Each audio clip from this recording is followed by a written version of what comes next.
Hi hi, ఎలా ఉన్నారు? చూసారా మా సినిమాని? ఎంతమంది చూశారు? చేతులు ఎత్తండి. చూడని వాళ్ళు అందరూ ఇప్పుడు ఈ సాటర్డే సండే అందరూ చూడండి. ఎందుకంటే మా వంశీ గారు బాగా ప్లాన్ చేశారు, రేట్లు పెంచకుండా అందరికి అందుబాటులో చక్కగా పైరసీలకు కూడా అవకాశం లేకుండా ఫ్యామిలీస్ అందరూ తెగ చూసేస్తున్నారు సినిమా అంట, చూస్తున్నారు అందరూ.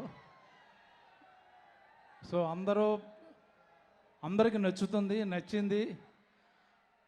నాకు పర్సనల్గా ఈ మధ్యకాలంలో బాగా ఎంజాయ్ చేసిన సినిమా ఇది. షూటింగ్ తర్వాత సక్సెస్ కానీ సెలబ్రేషన్స్ కానీ, సో అన్ని చోట్ల అందరి గురించి మాట్లాడేసాం.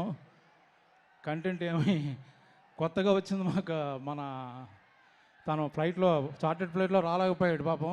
మా గెటప్ సీను ఈరోజు కారులో వచ్చాడు. సో పర్టికులర్గా ఈ సినిమా డైరెక్టర్ గురించి మాట్లాడాలి.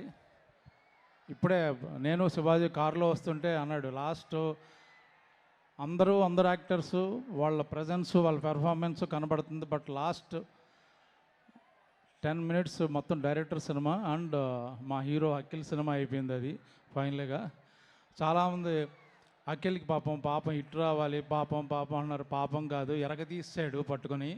ఈ సంవత్సరంలో one of the best 3 performance తీసుకుంటే is going to be 1 award winning పెర్ఫార్మెన్సు. ఎవరు జాలి పడక్కర్లేదు, అద్భుతంగా చేశాడు కాబట్టి, ప్రాణం పెట్టాడు కాబట్టి, బ్లడ్ పెట్టాడు కాబట్టి, మంచి సినిమా కాబట్టి డెఫినెట్గా ఆ సినిమా ఆడే సినిమా, బాగా చేశాడు. చూడకపోతే మీ బ్యాడ్ లక్. ఎందుకంటే ఇంత మంచి సినిమా, ఇంత మంచి క్యారెక్టర్లో, పైగా తెలుగు ఆర్టిస్టులతో తెలుగు సినిమా ఇది చాలా కాలం తర్వాత. ఈ మధ్యకాలంలో మేము డబ్బింగ్ సినిమాలో యాక్ట్ చేస్తున్నామో, మన హీరోలు డబ్బింగ్ సినిమాలో ఉన్నారో తెలియట్లేదు. బట్ ఇది ప్యూర్ మన తెలుగు సినిమా, మన తెలుగు ఆర్టిస్టులు ఆల్మోస్ట్.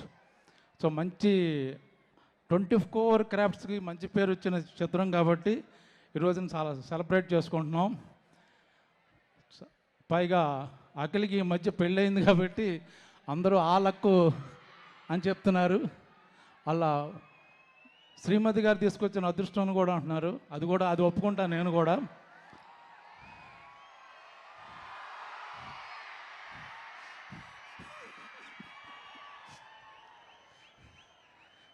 ఇంకేమైనా మాట్లాడాలా? సో ఎస్, మీ ఆవిడ్ని కాకుండా మీరు బంగారం అని ఇండస్ట్రీలో మామూలుగా అబ్బాయిలు కూడా బంగారం ఏంటి బంగారం? ఏంటిది? ఓకే, నన్ను కాకుండా బంగారం అని ఎవరిని పిలుస్తారు మీరు? బంగారం అక్కడ కూర్చుంది, మెరిసిపోతుంది కదా. నిజంగానే నాకు ఈ సినిమాలో లైట్లు వేయలేదు. ఆవిడ పక్కన నుంచున్నంతసేపు నాకు ఇట్లా లైట్ లేదు, ఎందుకంటే బౌన్సింగ్ అన్నీ ఆవిడే నా ఎదురుగా. కాదు, మీరు వస్తుంటే కూడా మేము ఒక 2 లైట్లు తగ్గించాము. మీ గ్లో కూడా మామూలు గ్లో కాదు అసలు. మామూలుగా నాగార్జున గారిని అడుగుతాం ఎప్పుడు కనిపించినా, సార్ డైట్ ఎప్పుడైనా షేర్ చేయండి అని. మిమ్మల్ని కూడా అడగాలి. మీరు కూడా ఇన్ని సంవత్సరాల నుంచి అలానే ఉన్నారు బ్రహ్మాజీ గారు. ఆ బ్రహ్మదేవుడు ఎలా రాశాడో తెలియదు కానీ మీరు అలా సిగ్గుపడుతుంటే లేదు, చక్కగా ఉంది అని చెప్దాం అనుకుంటున్నా, చచ్చిపోవాలని కాదు. సో థ్యాంక్ యూ బ్రహ్మాజీ గారు, thank you so much once again. మీకు ఈ క్యారెక్టర్ ఇచ్చిన నాగార్జున గారికి, ఎందుకంటే ఆయన పాపం ఈ సినిమాకి చాలా కష్టపడ్డారు. అఖిల్ ఆన్ స్క్రీన్లో ఎంత కష్టపడ్డాడో, ఆ లాస్ట్ 1 month ఈవెన్ ట్రైలర్ కూడా రిలీజ్ అయిన తర్వాత ఎలా ఉంది ఏంటి ఒపీనియన్ తీసుకున్నారు ఆయన. ప్రతిదీ ఏం కావాలరా, మీరు డ్యాన్స్ చేస్తే బాగుంటుంది అంటున్నారు. వారేవా మీద అంతే కదా, మీరు అదే కదా అన్నారు. కుంటి దామోదరం డాన్స్ చేస్తుంటే చాలా చండాలంగా ఉంటుంది. ఏదైనా బంగారం డాన్స్ చేస్తే అదిరిపోద్ది, కానీ మళ్ళీ మీ మూడు పాడు చేయదలుచుకోలేదు. So thank you all, see you all. Yes, thank you.